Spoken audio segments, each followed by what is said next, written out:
sebelumnya. Karena ada pihak yang berpendapat ta'adud itu jumlahnya bisa maksimal 9. Karena Nabi menghimpun istri-istrinya itu dalam jumlah yang lebih dari 4. Nah, kemudian berkaitan dengan perkawinan ini juga akan dibahas tentang al-hayatul zaujiyah, kehidupan suami istri. Karena kalau sudah menikah, sudah akad nikah, berarti itu kan sudah update status. Dari yang sebelumnya jomblo, wan jadi suami. Yang asalnya jomblowati jadi istri. Nah, ini berubah status. Nah, ketika terjadi perubahan status, itu tentu diikuti dengan perubahan persepsi, perubahan amal.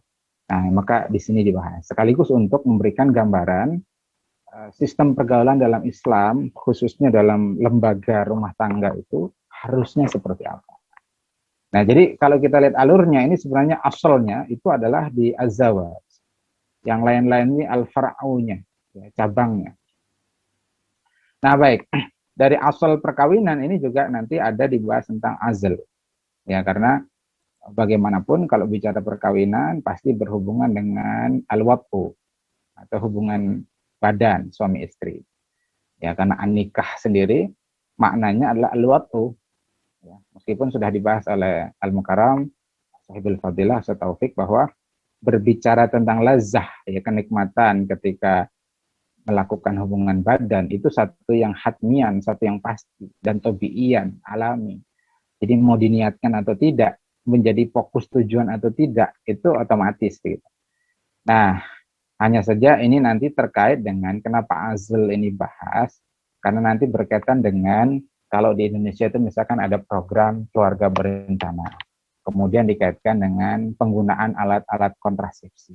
Nah, ini kan kaitannya dengan masalah demografi, ya, kaitannya dengan jumlah penduduk dan sebagainya. Kemudian perkawinan ini nanti juga akan berkaitan dengan talak, ya, di mana talak ini ketika sudah tidak ada lagi suhbah, ya, persahabatan, tidak ada lagi kecocokan, maka talak itu menjadi solusi ketika kemudian hidup rumah tangga itu sudah tidak bisa lagi dilanjutkan. Nah, hanya saja talak ini kan bertahap-tahap, nanti akan kita bahas. Kemudian juga terkait dengan perkawinan atau az-zawaj, ini tentu nanti yang diharapkan dari perkawinan itu adalah lahirnya keturunan, dzurriyyah. Bagaimana doa Nabi Ibrahim, Rabbi habli minas salihin, gitu kan. Terkait dengan dzurriyyah ini nanti akan berkaitan dengan nasab. Jadi anak itu dinasabkan ke siapa dan seterusnya. Nah, kemudian yang namanya kehidupan rumah tangga itu terkadang tidak selalu ibarat ombak itu selalu landai, tapi kadang ada ombak yang tinggi. Termasuk ada kasus misalkan ketika alhamdulillah, ya, terjadi perselingkuhan. Nah, misalkan istri berselingkuh, namun suami tidak bisa menghadirkan 4 orang saksi. Dia hanya menyaksikan sendiri. Nah, gimana ini proses pembuktiannya? Nah, lalu kemudian dalam Islam diatur hukum li'an. Nah, ini hukum yang saya 40 tahun hidup di Indonesia itu tidak pernah itu lihat pelaksanaan li'an di negeri ini. Nah, kemudian dari perkawinan juga nanti muncul perwalian. Jadi ketika punya anak, ya kan, anak itu diwalikan ke siapa. Termasuk juga nanti berkaitan dengan khadonah atau pengasuhan anak. Dan dari perkawinan ini kemudian muncul ini hukum-hukum berkaitan dengan silaturahim. Karena perkawinan itu kan bukan hanya menghimpun 2 jiwa, 2 anak manusia, tapi menghimpun 2 keluarga atau lebih bahkan. Jadi kadang orang itu punya 1 istri tapi punya 2 mertua. Karena mertuanya itu cerai misalkan. Lalu masing-masing menikah. Akhirnya berarti kan dia punya 2 pasang mertua. Jadi tidak hanya menghimpun 2 keluarga, tapi bahkan 3 keluarga.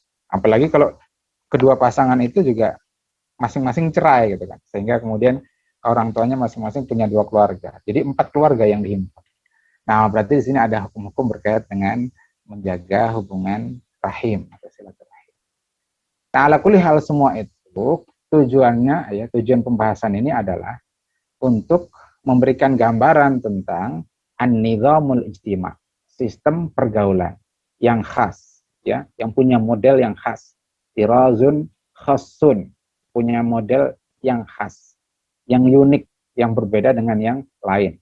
Namun sebagai disebut di akhir dari kitab ini, inilah sistem pergaulan terbaik yang pernah ada di dunia ini.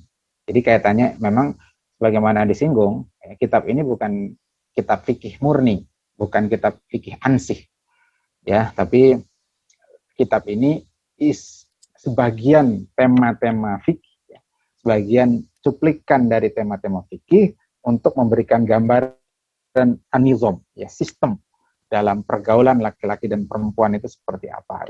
Tapi bagaimanapun memang tidak bisa dihindarkan fikih. Ya, karena kalau bicara Islam ya bicara syariah, bicara fikih. Nah, cuma ini bukan fikih ansih gitu kalau bahasa. Baik, itu alurnya kita akan coba masuk satu persatu ke az-zawaj atau perkawinan.